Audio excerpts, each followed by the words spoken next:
Sega.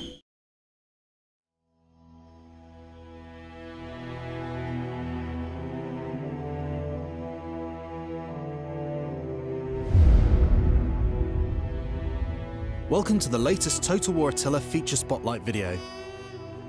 This time we'll be taking a closer look at migrating barbarian hordes. Begin a new campaign as one of the great migrator factions and you'll assume command of its hordes, which offer a completely new way to play Total War. Their nomadic, tent-based lifestyle means they effectively carry their towns with them and don't need to own brick and mortar settlements in order to build and improve structures, develop their economic and farming potential, and recruit new forces. You'll generally find yourself migrating away from the increasingly infertile and hostile north in search of safer, more productive lands. Playing as the Visigoths, for example, you start with two hordes in the middle of the Eastern Roman territory, and you're advised to head southwest and make inroads into the crumbling Western Roman Empire. Ultimately, you'll have a target location to reach, guided by your factional objectives, which places you on historical paths that the tribes took. However, you can go about reaching this destination in any way you see fit, and if that means plundering and razing your way across the map, so be it. You now have the army view and building view icons side by side, as a horde effectively represents a combination of both. To build or upgrade buildings, you need to enter the encampment stance, which converts your horde into an immobile camp. You can do this anywhere on the map at any time, provided the horde has 25% of its action points left that turn. While in the encampment stance, your horde gets a number of important bonuses. A big buff to the horde's growth rating makes it easier to expand your population and improve your infrastructure. And the horde also gets a boost to its army integrity. So if your horde is fighting its way around the map for extended periods and you notice its integrity is dropping, it's wise to make camp and give the troops a break. Encampment also provides shelter, making the horde immune to all types of attrition, and boosts its income as the populace turns its attention to commerce and industry.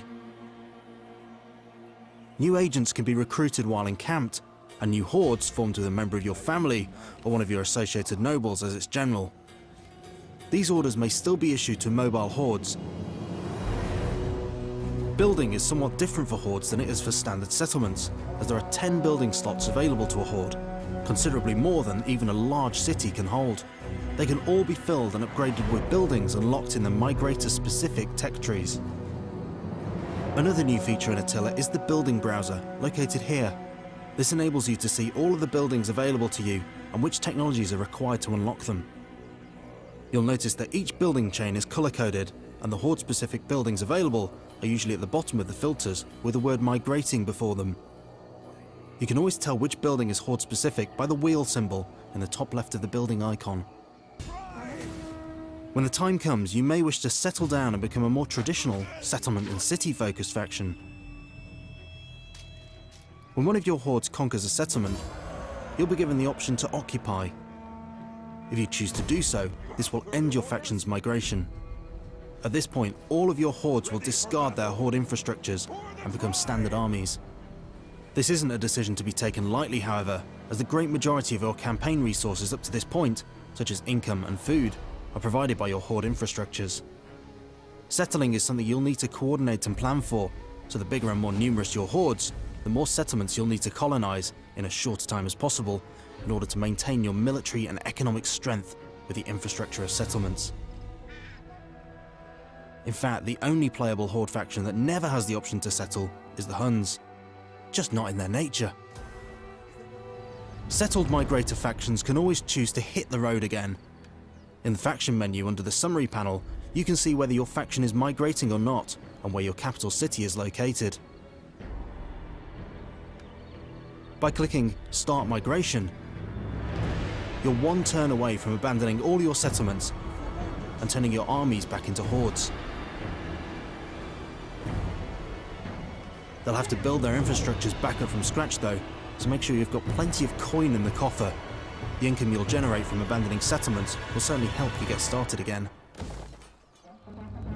Raising enemy settlements is profitable and useful, not to mention fun, as it brings you a stack of income and smashes a valuable cog in your enemy's infrastructure. But it also devastates the fertility of the land in that region, which has negative connotations for any hordes encamped there, as hordes rely on region fertility for food production, population growth, and troop replenishment.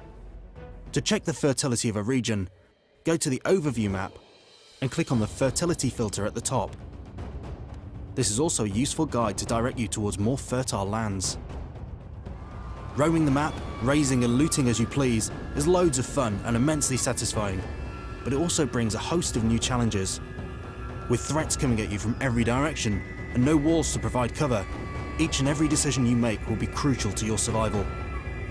Will you struggle living hand to mouth, or will you master the lifestyle of the nomadic warrior to become a tribe of legendary renown? That's it for this feature spotlight. The Horde awaits you.